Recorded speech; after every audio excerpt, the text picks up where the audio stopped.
High বন্ধুরা, দারুণ একটা রেসিপি নিয়ে হাজির হলাম। একবার খেলেই বুঝতে পারবে কেমন মজাদার খাবার।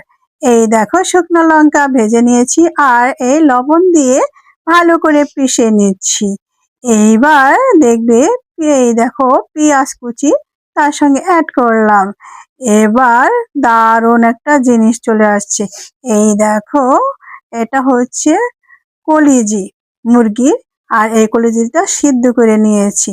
সম্পূর্ণ উপকরণ দিয়ে এবার দারুণভাবে মুথে নিচ্ছি। এইবার সরিষার তেল দিয়ে নিলাম। আর কি দারুণ একটা ফ্লেভার আসছে, সেই দারুণ সেই। হুম। এইবার এই যে ধনে পাতা, এটা মিক্সড করলাম। মিক্সড করার পরে দেখো কতটা সুন্দর লাগছে।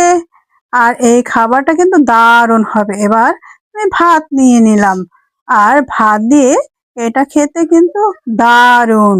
আর এই খাবারটা কিন্তু সম্পূর্ণ আমার নিজে থেকে তৈরি। আর সেই মজাদার, কি বলবো, অসাধারণ। মানে কি বলে বোঝাতে পারবো না তোমাদের। একবার যদি খাও বারবার খাবে, যে কি একটা ফ্লেভার আর কি মজাদার খাবার।